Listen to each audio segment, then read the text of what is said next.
Daqui a pouco nós teremos um momento de pedidos e agradecimentos, mas antes vamos ouvir um louvor, tá bom? Peço para que todo mundo coloque aí o microfone no mudo para a gente poder se concentrar nessa mensagem musical.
Jó, como pode ainda adorar se não tem motivos para cantar? Abandona esse Deus e morre. Mas não adoro pelo que ele faz, nem menos por bens materiais. Eu adoro pelo que ele é. Eu sou dele, tudo é dele. Jó, você não tem motivos, perdeu seus bens, seus filhos, seus amigos. O que você vai fazer? Eu vou adorar, simplesmente adorar. Eu vou adorar. Deus me deu, Deus tomou, bendito seja o nome do Senhor. A Ele a honra, a Ele a glória e o louvor.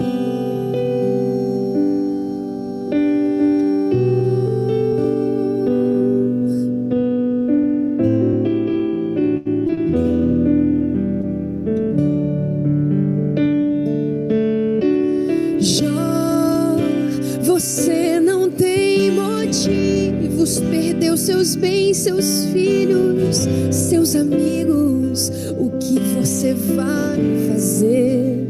Eu vou adorar, simplesmente adorar. Eu vou adorar.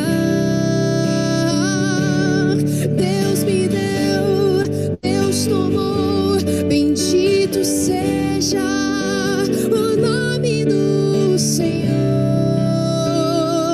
A Ele a glória, a Ele a honra e o louvor. A Ele a glória, a Ele a honra, a Ele a glória, pra sempre. Amém, amém. Oh, Deus me deu, Deus tomou, bendito seja o nome do Senhor. A Ele a glória, a Ele a honra. Deus me deu, Deus tomou, bendito seja o nome do Senhor. A Ele a glória, a Ele a honra,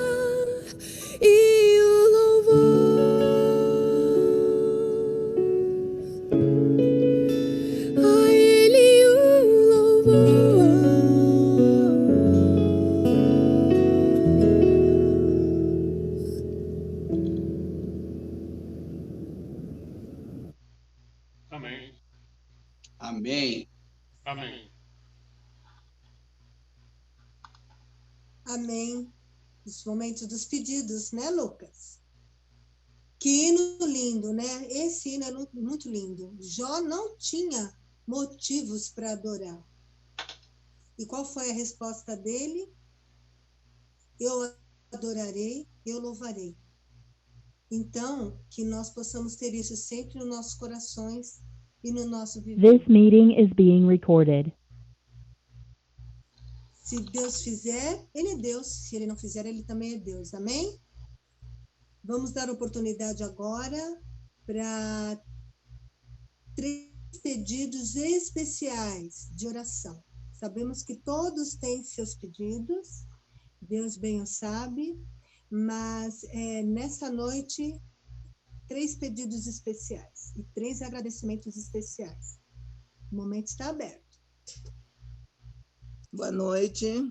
Boa noite, Cláudio. Eu gostaria de fazer bem. Eu gostaria de fazer, o meu pedido especial é em prol da sobrinha de uma amiga minha, Roberta Teodoro. Teve bebê há poucos dias e agora ela testou Covid. E a família mandou a mensagem hoje pedindo oração. Tá bom? Que possamos estar lembrando Roberta Teodoro. E a minha gratidão é pela vida, saúde, pela proteção, por tudo que Deus tem nos proporcionado até o presente momento. Pela vida da minha filha, a saúde dela e a minha gratidão. Amém. Amém. Mais alguém? Vamos ser ágeis. Mais alguém? Senão, nós vamos orar.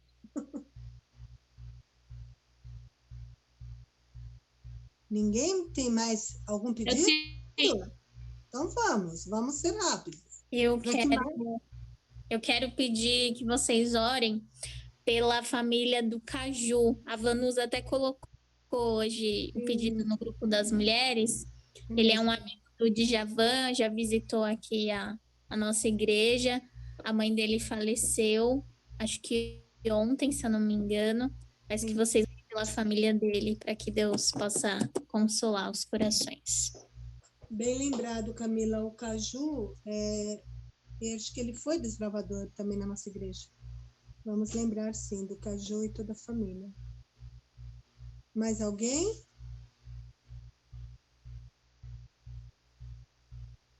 Meus queridos, vamos ser rápidos. Eu sei que todo mundo tem pedido, então vamos fazer.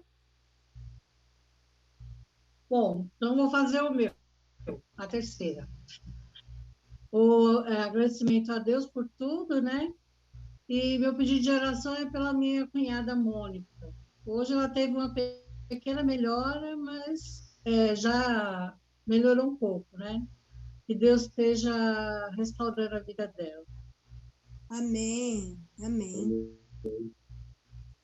Vamos dar oportunidade para mais uma pessoa. Além da bênção do dom da vida que Deus nos deu, alguém quer compartilhar uma vitória, uma bênção muito especial que teve nessa semana?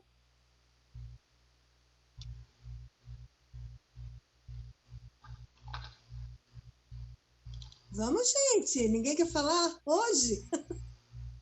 Olá. Vamos, Elias. É uma bênção. Eu pus uma notificação no grupo. Mais de 1.700 visualizações, o culto do 8 de maio, o culto da mulher. Parabéns. Amém. Obrigado por isso, cara. Amém. Amém. Mais um e vamos orar.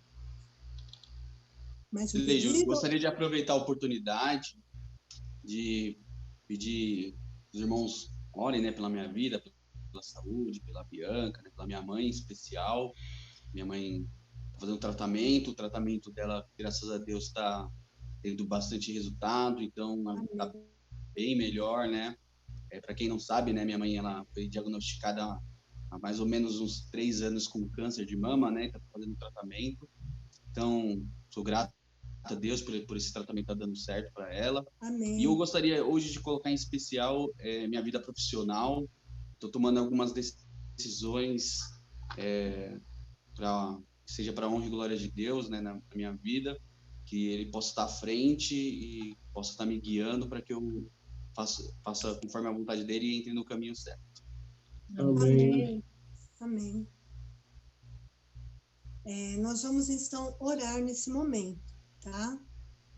Nós vamos...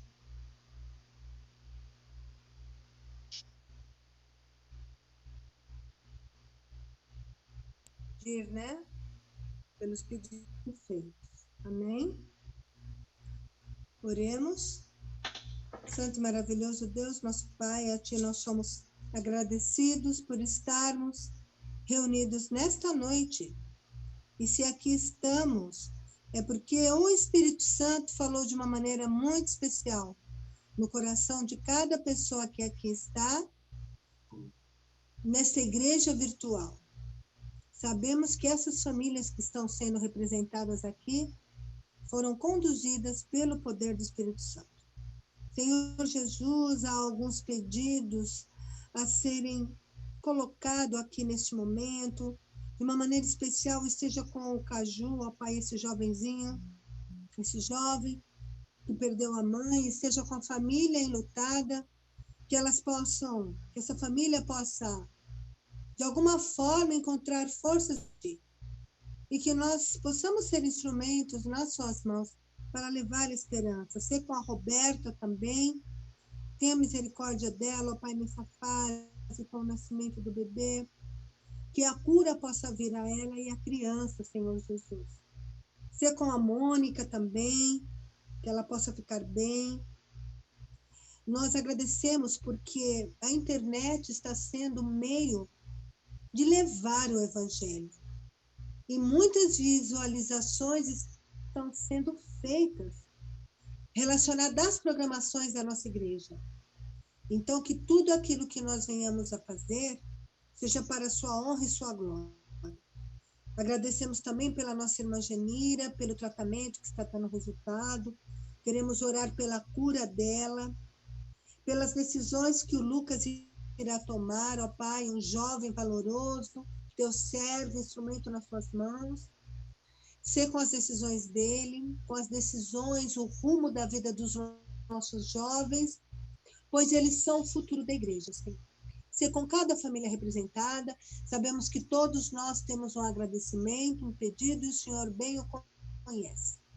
Ser com a nossa oradora, a Ellen, que possa ser revestida mais uma vez no poder do Espírito Santo, e convidamos ele para estar conosco essa noite.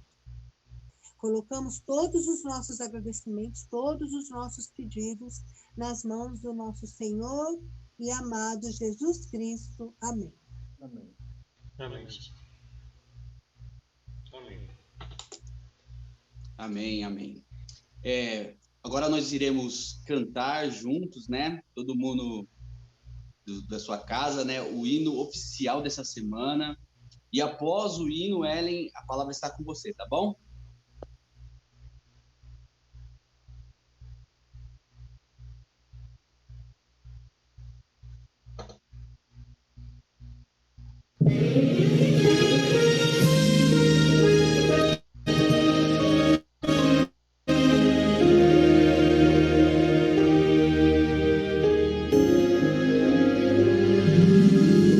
Nesses dias tão difíceis, provações inesgotáveis, sofrimento bate a porta, não há como fugir, mas existe esperança, uma chance de mudança. É alguém que abre os braços e que pode tudo acalmar. O olhar de Jesus é um convite de amor. O olhar de Jesus tem poder transformador. Nesse olhar temos vida, esperança e fé. Abra o seu coração para o olhar de Jesus. As tristezas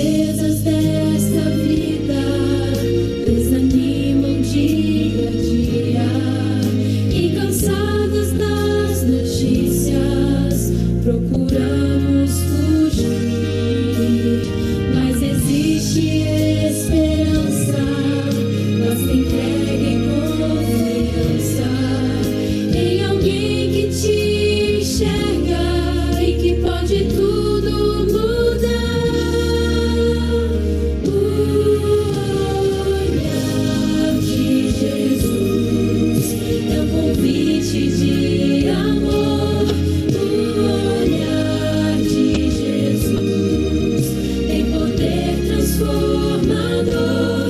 Nesse olhar temos vida, esperança e fé. Abra o seu coração para o olhar de Jesus.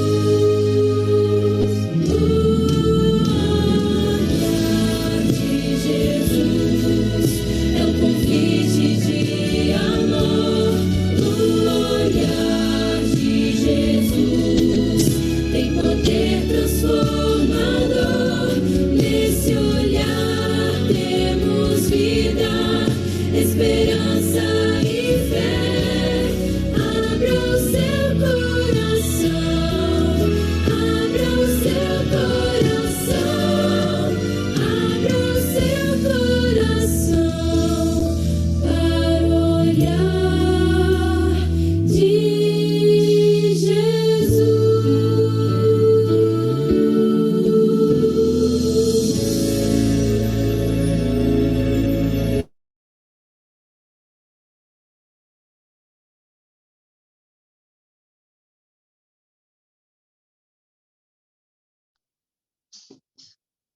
Ellen, Eu boa fiquei na. noite. A Eu palavra fiquei... está com você.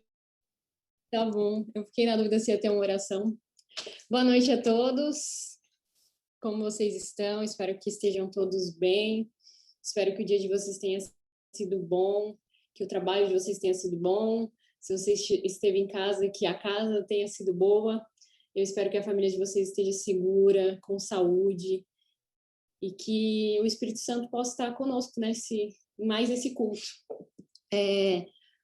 A mensagem dessa noite, ela é muito especial.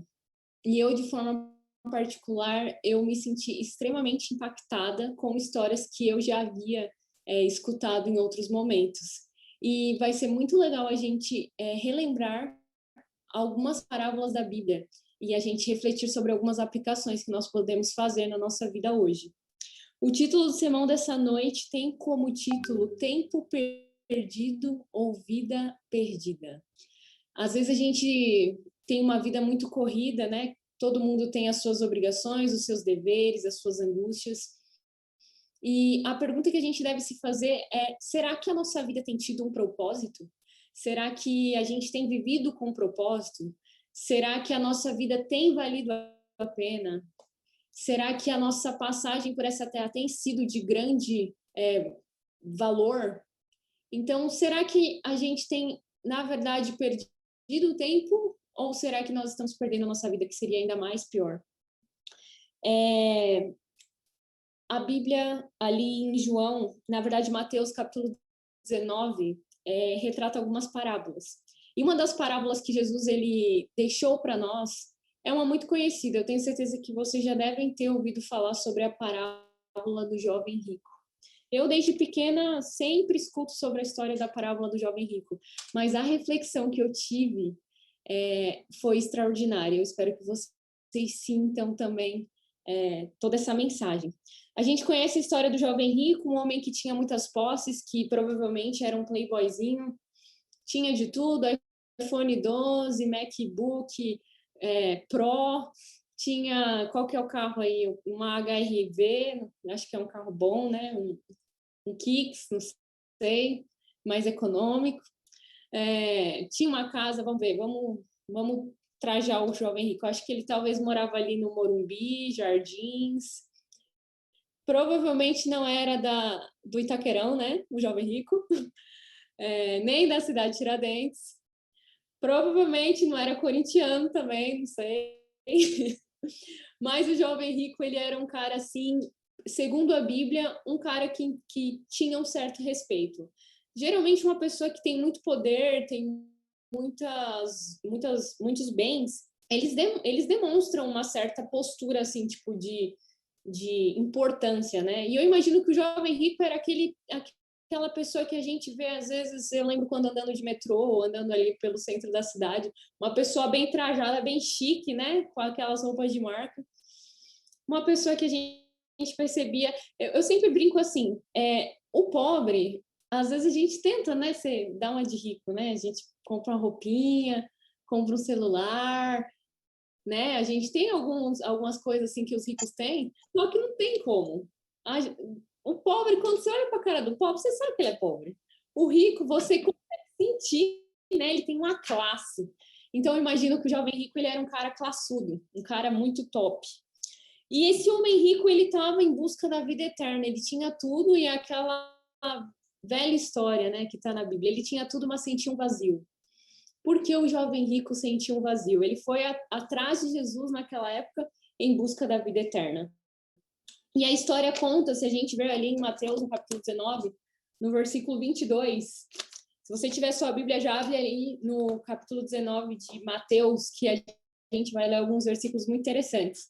No versículo 22, ele fala assim: tendo, porém, o jovem ouvido esta palavra, retirou-se triste por ser dono de muitas propriedades. Em resumo, a história conta que ele foi até Jesus, perguntou como que ele poderia ter a vida eterna. Jesus falou assim: olha, larga tudo que você tem e me segue. E aí, como nós lemos, o jovem rico, ele se entristeceu, saiu da presença do Senhor e não sabemos o que aconteceu com o jovem rico, de acordo com a Bíblia. E aí, é uma parte muito interessante, que é o que eu falei, que foi a reflexão que eu tive de forma pessoal ao estudar essa mensagem. Eu já escutei a história do jovem rico de diversas formas, mas o que é interessante é que eu particularmente nunca continuei a ler depois o que acontece depois da história do jovem rico na Bíblia. E aí tem uma parte que Jesus, ele deixa de presente para nós, e é o que a gente vai refletir no dia de hoje, sobre a importância da vida, sobre a importância do propósito da vida. E aí nós tivemos na história de Jesus um discípulo muito peculiar, que é um dos meus favoritos. Quem sabe, eu não sei se eu seria um Pedro. É sobre Pedro que eu estou falando, não sei qual discípulo que eu mais me assemelharia, mas Pedro é um discípulo que eu particularmente admiro. Pedro, ele era afrontoso. Sabe aquele discípulo, aquele irmão da igreja que ele não tem tapas na língua, mas ele fala tudo, ele quer participar de tudo, ele quer seguir Jesus, ele quer estar ali junto, ele é questionador.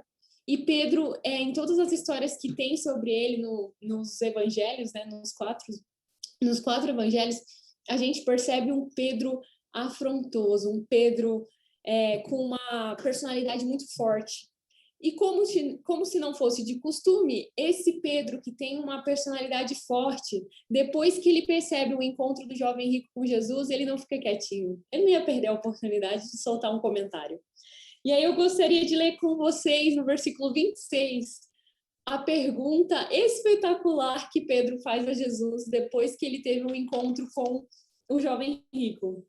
E aí no versículo 26 de Lucas, capítulo 19, diz o seguinte: na verdade, o 26 é a resposta de Jesus.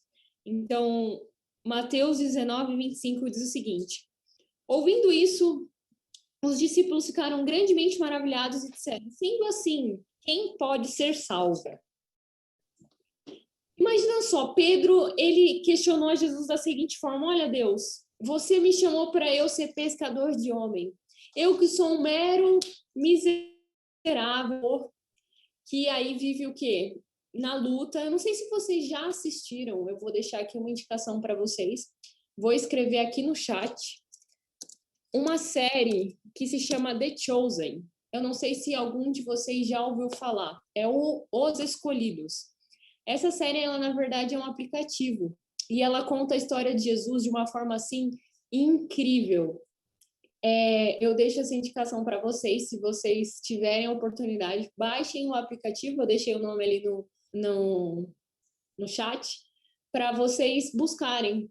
E nessa série, eles mostram exatamente esse Pedro que eu falei para vocês, um Pedro questionador, pescador de homens, que não tinha nada. Eu imagino que Pedro era tipo nós, que estamos aqui pela graça de Jesus, batalhando todos os dias.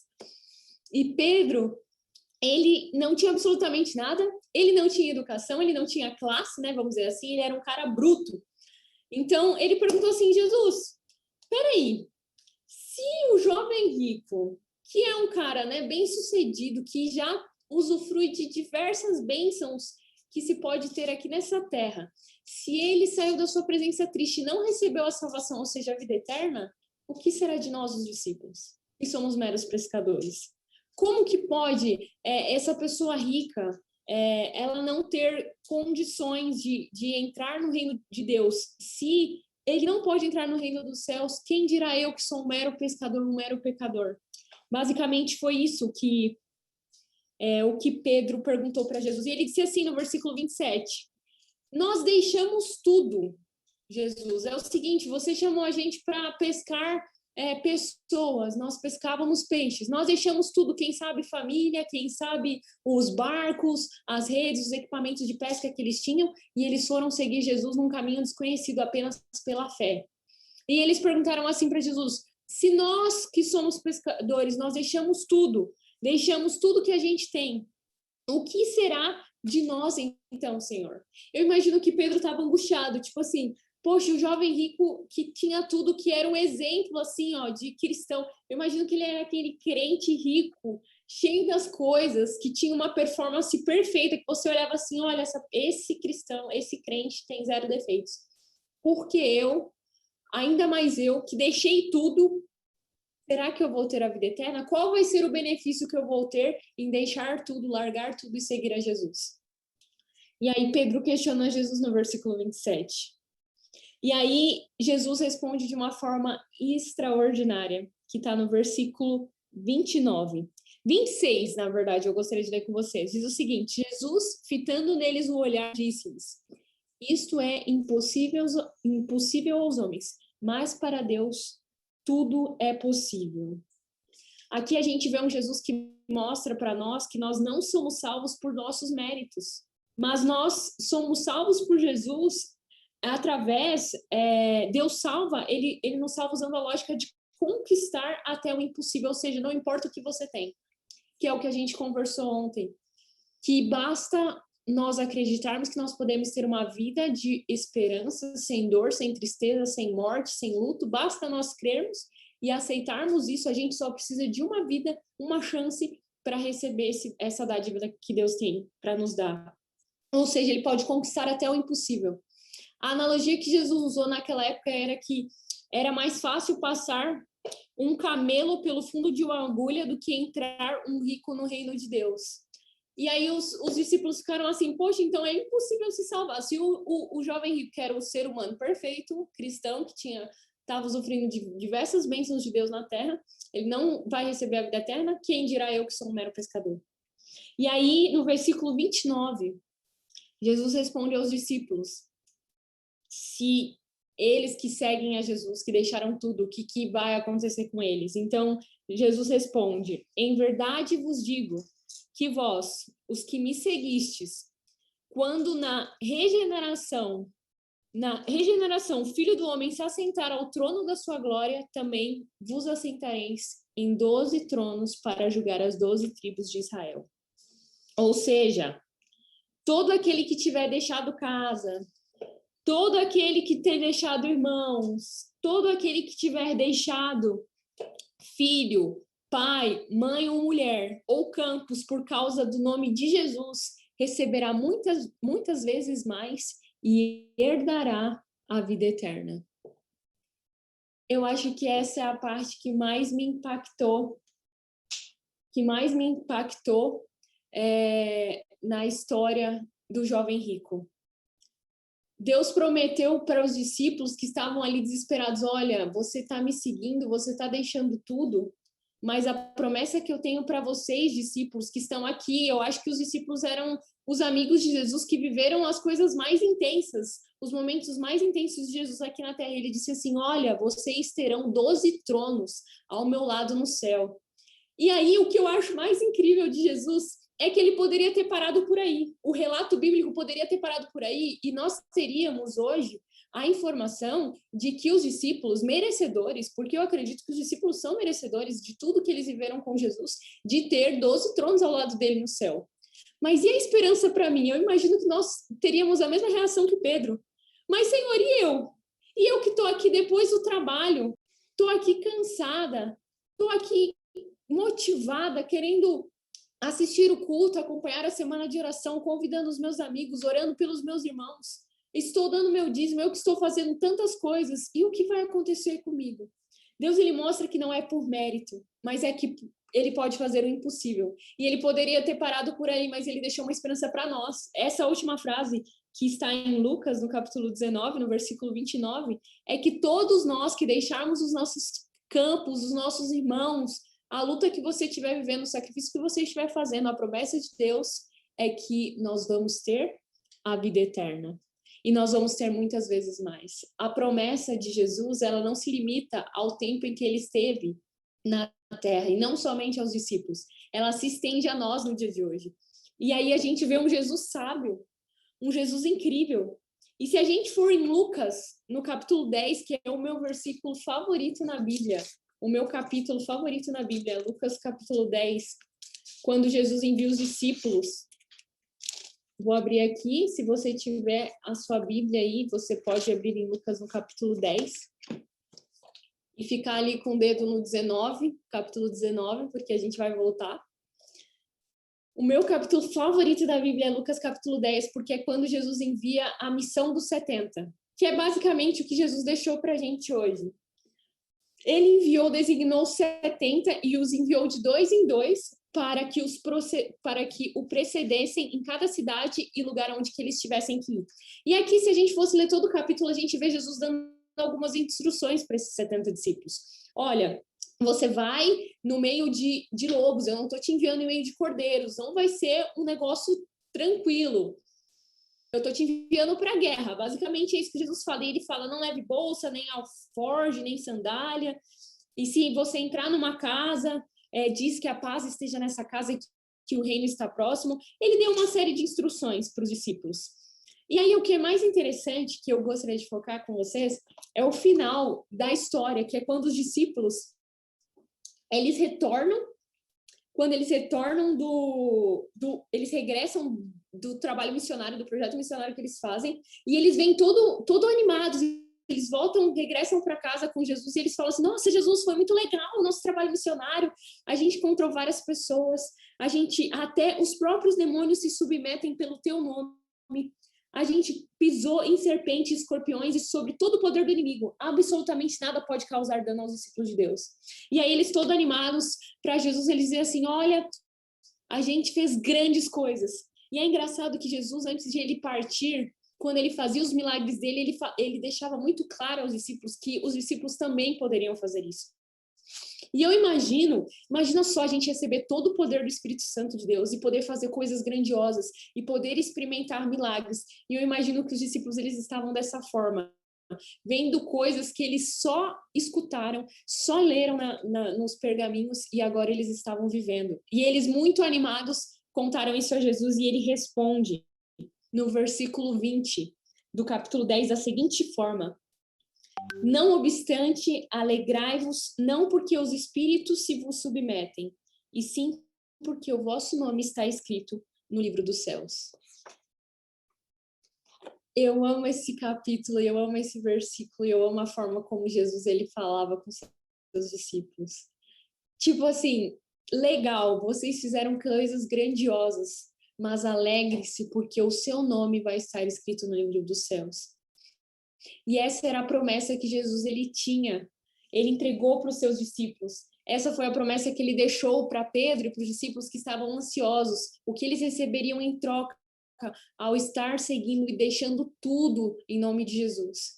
E a promessa que a gente vê na Bíblia, nos 4 evangelhos e durante de Gênesis a Apocalipse, são promessas que se estendem a nós até hoje. Ou seja, Verônica, Nelson, Lucas, Nilza, Silvana, alegre-se, pois o seu nome vai estar escrito no livro dos céus. Alegre-se porque você vai herdar a vida eterna. É essa a promessa que Deus tem para nós, que nós vamos receber a vida eterna. Ou seja, a salvação, essas bênçãos, ela é primeiro uma iniciativa divina. E foi o que a gente estudou em todos os dias. Jesus, ele morreu na cruz, ele sofreu por nós, ele se sacrificou, foi um único ato, mas foi um ato grandioso, um ato gigantesco para nos oferecer as oportunidades e as bênçãos que nós temos hoje. E a maior de todas, que é a vida eterna. uma outra parábola que complementa esse sermão, que é mais incrível ainda, que eu já havia escutado, mas eu tive uma reflexão incrível, está ali em Mateus 20, que é a parábola dos trabalhadores da vinha. E essa história, eu acho que muitos vão se identificar. A história conta que um dono de uma casa saiu de madrugada para salariar trabalhadores para sua vinha. E aí conta a história que ele encontrou ali, meio que pela terceira hora, eu vou colocar aqui nos dias atuais. Ele saiu, foi contratar umas pessoas para cuidar da vinha dele. Às 6 da manhã, ele encontrou ali a Verônica e o Lucas e falou assim, olha, vocês dois vão lá para a vinha e eu vou pagar 1 denário pelo dia de trabalho de vocês. E aí eles continuou caminhando ali pela cidade, aí ele encontrou mais 2 pessoas, encontrou ali a Alessandra, o Nelson e o Elias, e falou assim, olha, vocês que estão aí de boa, vocês vão trabalhar na minha vinha e você vai ganhar 1 denário pelo dia de trabalho. Vamos dizer aí que eu não sei quanto que vale um dia de um trabalhador hoje, mas vamos levar que seja, sei lá, uns 100 reais, não sei. Vamos jogar aí. E aí, às 6 da tarde, ele encontrou mais umas pessoas que estavam na praça ali perto do shopping Itaquera, ele encontrou umas pessoas ali que estavam tranquilas, fazendo grandes nadas, e ele falou assim, olha, por que vocês não estão trabalhando? Aí, ninguém contratou a gente. Não seja por isso. O dono muito bondoso falou assim, não, vocês vão lá trabalhar na minha vinha e vão ganhar 1 denário pelo dia de trabalho. E aí, logo que esse dono chegou na vinha, ele falou assim pro servo dele, olha, vamos pagar a galera que trabalhou. E aí ele foi começando dos últimos até os primeiros, né? Então, a galera que ele encontrou ali no metrô Itaquera, ele falou assim, ó, aqui seu denário pelo seu trabalho, parabéns, tchau. E aí eu imagino que os primeiros que foram selecionados, que eu não lembro o nome de vocês, mas que eu selecionei aqui, ficaram na expectativa, né? Pô, eu trabalhei das 6 da manhã no sol escaldante, no meio da Praça da Sé, o dia inteiro, peguei metrô lotado, voltei, é capaz que eu vou receber pelo menos uns 3 denários, né? Porque aquela galera que já estava ali no metrô Itaquera só teve que pegar o metrô, só foi chegar lá e tirar uma vinha. Então, deve ter ganho, eles ganharam 1 denário, eu que trabalhei muito vou ganhar 3. Justo, né? Justo é justo. Aí a galera do meio-dia, que estava ali de boa, recebeu seu 1 denário. E aí chegou a hora dos escravos, né? Se eu posso dizer assim, os humilhados. E aí chegou os humilhados, não, agora eu vou ganhar um dinheirinho bom, né? Porque esse dono é muito bom. E aí eles receberam apenas 1 denário, assim como todos os outros. E se a gente for pensar na lógica humana, isso é extremamente injusto. Eu acharia injusto. Pô, eu trabalhei das 6 da manhã até 6 da tarde, eu vou ganhar 1 denário. E aquele senhor, aquele jovem vagal, que trabalhou menos de 1 minuto, se duvidar, uns 10 minutinhos ali vai ganhar a mesma coisa que eu. É injusto, não é? É injusto. Na lógica humana, é injusto. E aí a gente vai porque a injustiça é que essas pessoas não entendiam a lógica do patrão e eles estavam ofendidos por sua generosidade e bondade. E faz sentido. Eu não tiro a razão deles. Mas, no entanto, a chave para entender essa injustiça aplicada à lógica bíblica, à lógica de Deus, é compreender que a salvação, ou seja, o denário, é uma iniciativa divina, não uma exigência humana. Então, o seu amiguinho, o seu companheiro, o nosso vizinho, ele vai ser salvo, sim, indo para a igreja, chegando 9 horas pontualmente ou às 11h30 para o culto. Isso não cabe a nós decidir se o meu amigo, o meu irmão, ele merece mais salvação ou menos salvação do que eu. E Jesus, ele deixou claro nessa mensagem, nessa parábola, de que a lógica humana, a gente pega ela assim, ó, e joga no lixo. Não serve para nada, não adianta de nada. A lógica de Deus, a compreensão divina, ela é incrível, não é uma exigência humana, a salvação ela está à disposição. E no céu nós vamos encontrar pessoas que a gente vai falar assim, nossa, mas como assim? Aquele irmãozinho vai para o céu e tal, não sei quem não foi. Eu imagino que quando Jesus voltar, eu não sei como que vai ser, mas vai ser um bafafá, uma fofoca para lá. Eu não sei se vai dar tempo para tudo isso, mas eu imagino que vai ser uma loucura. A gente vai ficar assim, como assim? Por isso que eu acho que a gente vai precisar de tanto tempo, são 1000 anos para a gente entender o porquê que eu fui salvo, por que eu não fui. Acho que vai ser um caso de família com Jesus assim, eterno. Nem 1000 anos vai ser suficiente. Mas a lógica humana não é a lógica divina. E a gente tem que parar de se preocupar com o nosso irmão e se preocupar com a nossa vida. Será que a minha vida tem propósito? Será que eu tenho desperdiçado a minha vida? A bondade e o amor de Deus é um fundamento e a garantia de salvação para todos, não apenas de poucos privilegiados. Ou seja, você recebe a salvação hoje, você tem ela à sua disposição, você está buscando ela aqui, mas ela está à disposição de pessoas que a gente não pode imaginar. E a gente vê a comprovação disso nas escolhas dos discípulos. Você acha que Jesus ele escolheu o gomadinho da igreja, o ancião, o irmão perfeito? Até tem um lá, Mateus, um cara que era sistemático e tal, mas trabalhava ali para o povo romano.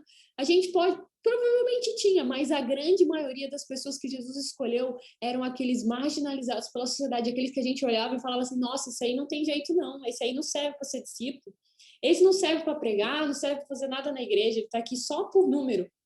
Porque a lógica humana é diferente da lógica divina. E Jesus, ele veio a essa terra, ele se fez carne, ele se fez homem para mostrar para a gente que nós somos tudo um bando de Zé Ninguém e que ele tem planos grandiosos para cada um de nós. A salvação requer também uma resposta humana.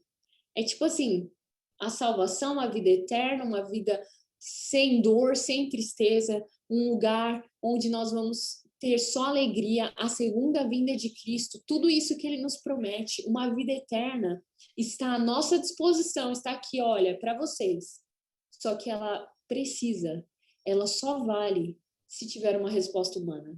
Então não é assim, Ellen, eu tenho a salvação, Jesus me deu, é meu presente, mas o que você vai fazer com isso? O que você vai fazer com a sua vida, com o presente que Deus te deu? O que você vai fazer? A gente pode comparar a parábola com a nossa vida pessoal.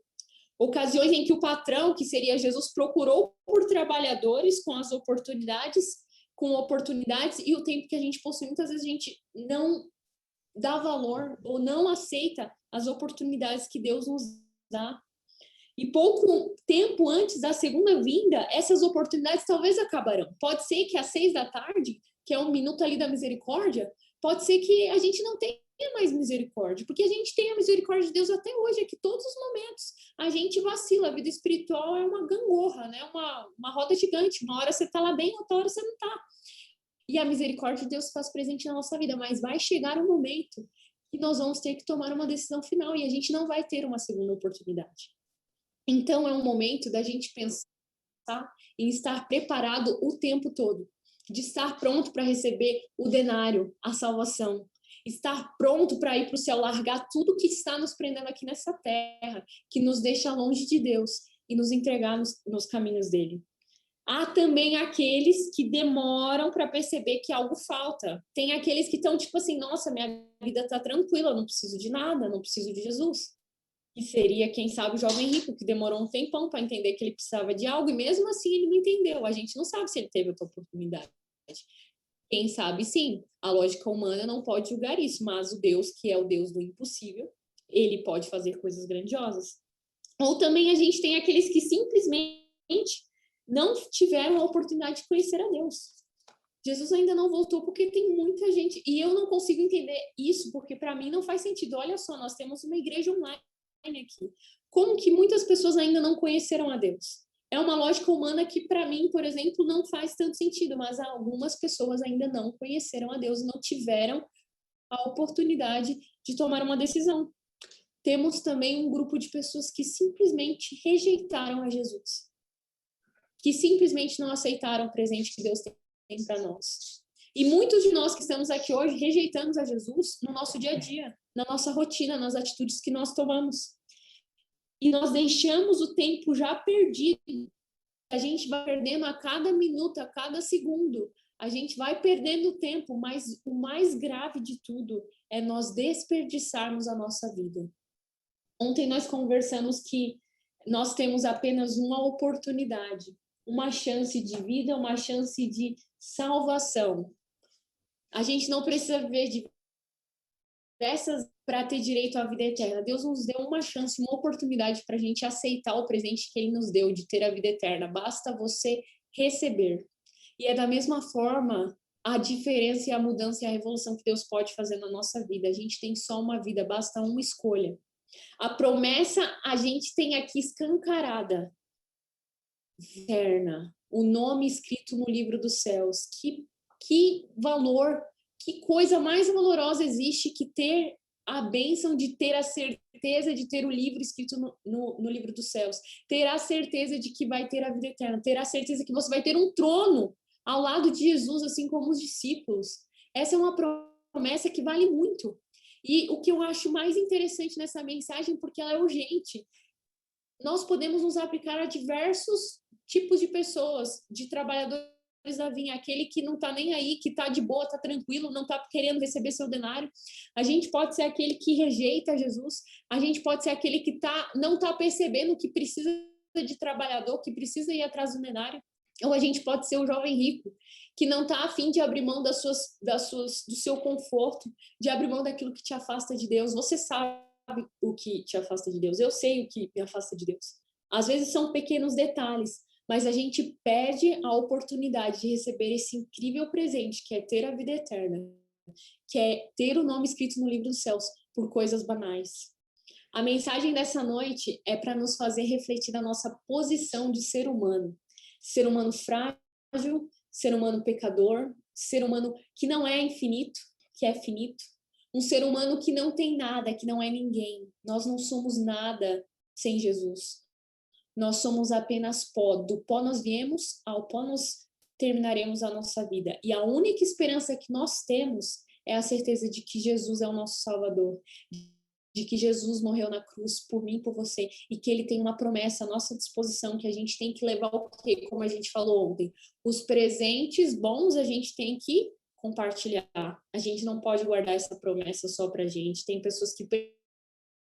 E o nosso papel é entender que nós somos meros seres humanos, nós não temos papel de juiz sobre os nossos irmãos. E o nosso único papel é aceitar o presente que Deus tem à nossa disposição. Querido, Jesus, ele vai voltar. Isso é um fato. E se você tiver tempo, leia a Bíblia, assista The Chosen, que é essa série que eu falei para vocês. E recordem-se, no dia a dia de vocês, na rotina de vocês, o homem grandioso que nós temos o privilégio de chamar de Pai, Salvador, que foi Jesus. Ele foi extremamente sábio e ele deixou promessas atuais, atemporais para nós hoje, em 2021, para a gente ter a certeza de que a promessa, ela continua e ela está à nossa disposição. Que nessa noite a gente possa dormir com o coração impactado, com o coração emocionado e com o desejo de tipo assim, Deus, o que o Senhor quer de mim? O que eu preciso fazer para receber a salvação? Tem algo que eu preciso deixar, Deus? Tem algo que eu preciso fazer? Tem algo que eu preciso transformar na minha vida? Será que eu estou rejeitando a salvação, Senhor? Será que eu estou rejeitando a vida eterna? O que eu preciso fazer, Jesus, para que a minha vida seja transformada, para que eu tenha certeza que o meu nome vai estar no livro dos céus, o nome da minha família, o nome das pessoas que eu amo? Esse é o desejo que Deus tem para nós nessa noite. Eu não sei como a gente vai encerrar, mas eu gostaria de fazer uma oração com vocês para a gente clamar a presença do Espírito Santo na nossa vida, que a gente não se esqueça, que a gente não perca o nosso tempo, a nossa atenção em outras coisas. São muitas distrações, e eu falo isso porque eu sou humana, eu sou igual vocês, eu me distraio o tempo todo. E eu já li essa história 500 vezes, mas foi preciso estudar um sermão para lembrar de que eu preciso tomar uma decisão hoje, de me entregar a Jesus, de deixar as coisas que me fazem perder tempo daquilo que é sagrado, daquilo que vai me levar para o céu. Vamos fazer uma oração? A gente pode orar, Lucas? Ou tem um hino antes da oração? Pode orar, Ellen. Vamos orar. Querido Deus, nós estamos aqui na tua presença, nos colocando como humanos, falhos, pecadores, humanos que talvez precisem receber a tua bênção, o teu presente, aceitar a salvação que o Senhor já entregou para nós. Talvez tenha alguém aqui que precisa tomar uma atitude, Deus, uma atitude verdadeira ao seu lado. O tempo é curto e essa semana tem nos recordado e nos feito despertar da urgência que nós temos de acreditar que o Senhor logo está voltando. Querido Jesus, a gente acredita, a gente quer receber a promessa de que o nosso nome vai estar escrito no livro do céu, Senhor. Que cada um aqui tenha essa certeza no coração e receba essa bênção, que possa ter a vida eterna, que possa ter uma vida, ter a certeza de que vai para um lugar, a esperança de um lugar que não vai ter tristeza, não vai ter morte, não vai ter nada de ruim, mas apenas alegria ao teu lado. Nos usa, Senhor, para que a gente possa compartilhar essa mensagem para outras pessoas, mas que primeiramente a gente possa receber essa revolução espiritual no nosso coração. É o que a gente pede e já agradece em nome de Jesus. Amém. É isso, pessoal. A lição de casa é baixar o aplicativo do Frozen. Tem em português, tem legenda. Assistam, é para todas as idades. E amanhã a gente se encontra. Oi, Ellen, repete o nome, por favor. Se chama The Chosen. Eu escrevi aqui no chat. Ou talvez os escolhidos. É um aplicativo. Mas eu vou escrever aqui de novo. Português é Os Escolhidos. Mas eu acho que nas plataformas digitais vai estar em inglês. Mas é Correto. THOSEN. Qualquer coisa o Lucas... Legal. Correto. Eu vou mandar o link lá no grupo da igreja. Acho que ajuda. Opa, legal, Tá bom? Lucas.